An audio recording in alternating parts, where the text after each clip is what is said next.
أعوذ بالله من الشيطان الرجيم. بسم الله الرحمن الرحيم.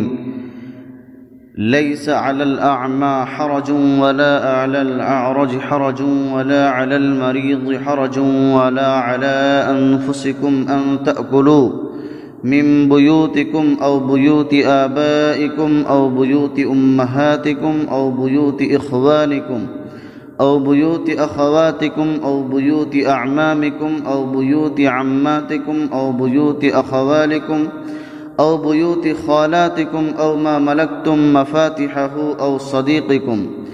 ليس عليكم جناح أن تأكلوا جميعا أو أشتاتا، فإذا دخلتم بيوتا فسلموا على أنفسكم تحية من عند الله مباركة طيبة كذلك يبين الله لكم الآيات لعلكم تعقلون. صدق اللہ العظیم.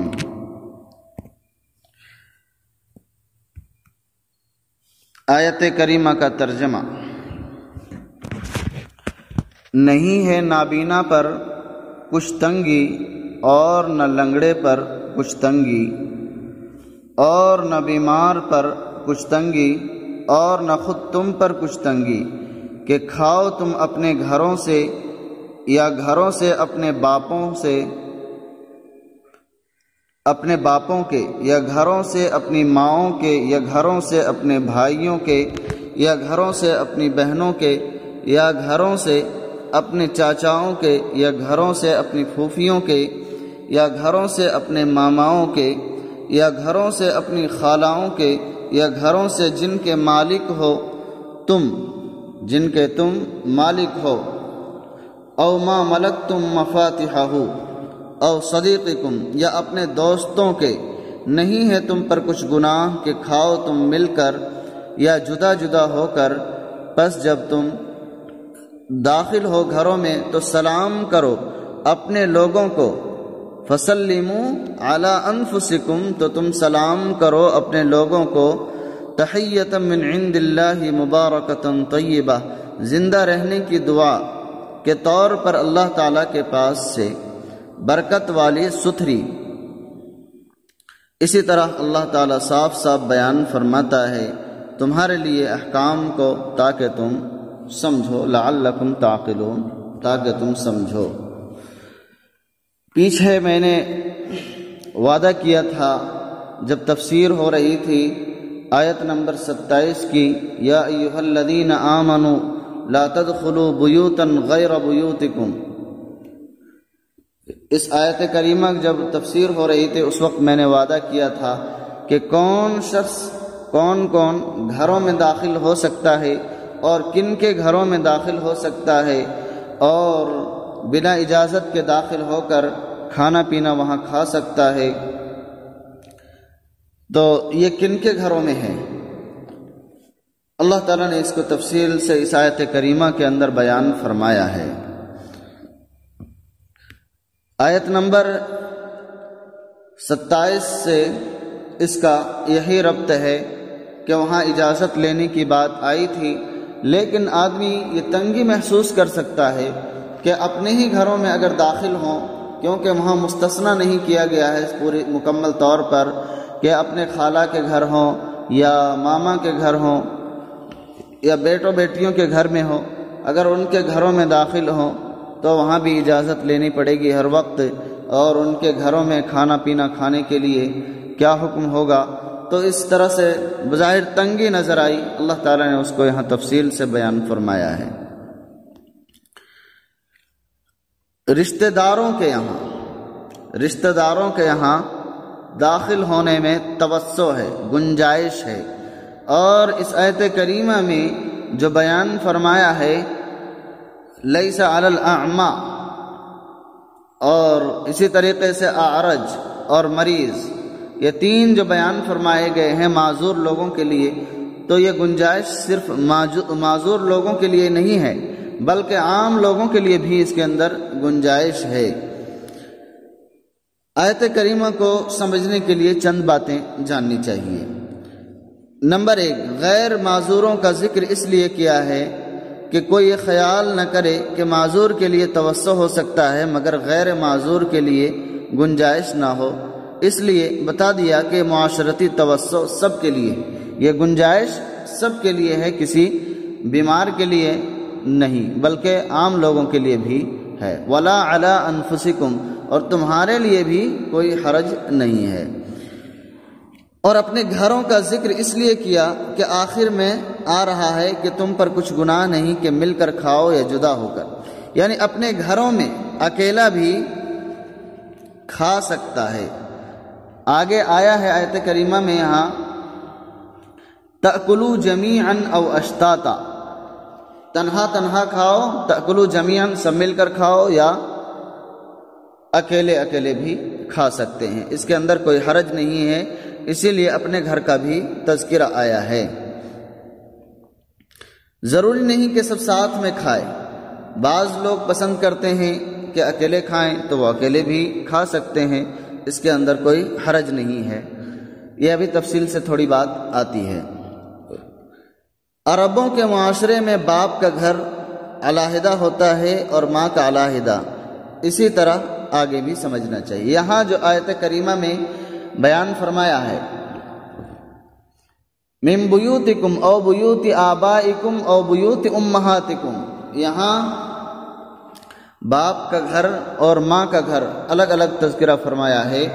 یہ عرب کا دستور تھا اور دستور اب بھی ہے کہ باپ کا گھر الگ ہوا کرتا ہے اور ماں کا گھر الگ۔ اس وقت کا کیا دستور ہوگا یہ فی الحال نظروں سے نہیں گزرا، لیکن اس وقت ایسا ہے کہ ماں اور باپ دونوں کا گھر الگ ہوتا ہے، واللہ سبحانہ و تعالی عالم۔ چوتھی بات ہے جن گھروں کی کنجیاں تمہارے ہاتھ میں ہیں، یعنی وہ گھر تمہارے تصرف میں ہے، تم اس کے مالک ہو، تمہیں اپنی چیز کا وکیل یا محافظ بنا دیا ہے، بس بقدر معروف اس میں سے کھانے پینے کی اجازت ہے۔ اگر کوئی شخص مزدور ہے یا کوئی شخص نوکری کرتا ہے اور باغ وغیرہ کا یا گھر وغیرہ کی رکھوالی کرتا ہے تو کچھ کھانے پینے میں جتنا معروف طریقے سے آدمی جس کو برا نہ سمجھتا اس کا مالک، اتنا وغیرہ اس کو لیے کھانے کی گنجائش ہے، کوئی حرج نہیں ہے۔ آگے فرمایا مل کر کھاؤ یا جدا جدا ہو کر کے۔ صاحب خانہ سب موجود ہیں تو وہ ساتھ میں کھائیں گے یا الگ الگ کھائیں گے، دونوں طرح گنجائش ہے، ہر طرح سے کھا سکتے ہیں۔ آدمی ایک دسترخوان پر بیٹھا ہو تو اس وقت کیا ہے کہ آدمی ایک دسترخوان پر ایک ہی پلیٹ میں سب کھائے یا الگ الگ پلیٹوں میں لے کر کے کھائے، تو اس کے لیے یہ ہے کہ آدمی الگ الگ پلیٹوں میں بھی کھا سکتا ہے، کوئی حرج نہیں ہے، یہ کافروں کا اب شعار نہیں رہا، بلکہ مسلمان بھی ایسا کرتے ہیں۔ جس طریقے سے میز کرسی وغیرہ پر کھانا یہ سنت کے خلاف تو ہے، لیکن اب یہ متکبروں کی شان اور یہ ان کے لیے بڑائی پن نہیں رہی، بلکہ عام مسلمان بھی اس کو استعمال کرنے لگے ہیں۔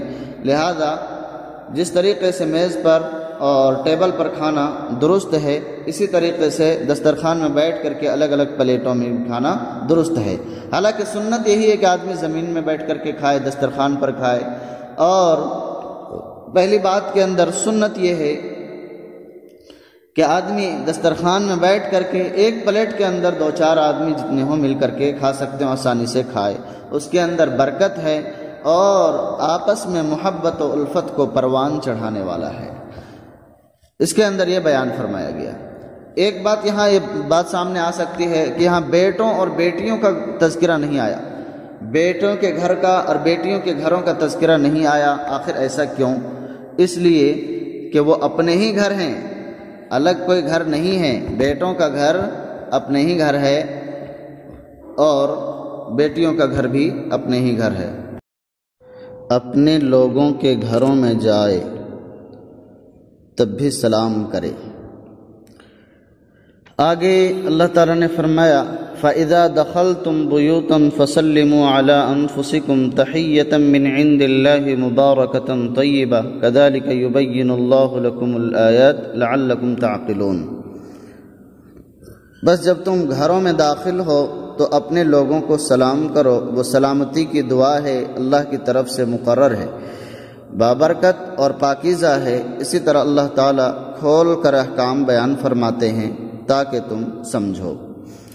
اپنے لوگوں کو سلام کرو، اپنے لوگوں کو سلام یعنی رشتہ داروں کے گھروں میں جائے تب بھی آدمی سلام کرے۔ جب گھر میں وہ موجود ہوں تو اس کے اندر جو موجود ہیں وہ سلام کرے، ان کو اجازت لے کر کے گھر میں داخل ہو۔ اور اگر وہ گھر کے اندر موجود نہیں ہیں تو بلا اجازت گھر کے اندر داخل نہ ہو، اس سے معاشرے کے اندر خرابیاں اور بگاڑ پیدا ہوتا ہے۔ ہاں اگر کوئی ایسا رشتہ دار ہے جو بالکل بھی برا نہیں سمجھتا اور انہوں نے اجازت دے رکھی ہے تو اس کے گھر میں بلا اجازت داخل ہو سکتا ہے، تاہم بہتر یہی ہوگا کہ آدمی اجازت لے کر ہی داخل ہو کہ یہ کئی برائیوں سے بچانے والا ہے اور برائیوں کا سد باب کرنے والا ہے، جس کا تذکرہ تفصیل سے پیچھے آ چکا ہے جب تفسیر ہو رہی تھی سورہ نور کی آیت نمبر 27۔ اور اگر گھر میں کوئی موجود نہیں ہے تب بھی آدمی سلام کرے، السلام علینا وعلی عباد اللہ الصالحین، یہ کہہ کر کے گھر میں داخل ہو۔ سوال ہوگا کہ جب کوئی گھر میں ہے ہی نہیں تو سلام کسے کیا جائے؟ سلام کرنا چاہیے جو نیک جنات وغیرہ ہیں اور فرشتے ہیں، نیک جنات اور فرشتے یہ سلام کا جواب دیتے ہیں۔ واللہ سبحانہ وتعالی علم۔ اللہ رب العزت ان باتوں پر ہم اور آپ کو عمل کرنے کی توفیق مرحمت فرمائے۔ وما توفیقی الا باللہ۔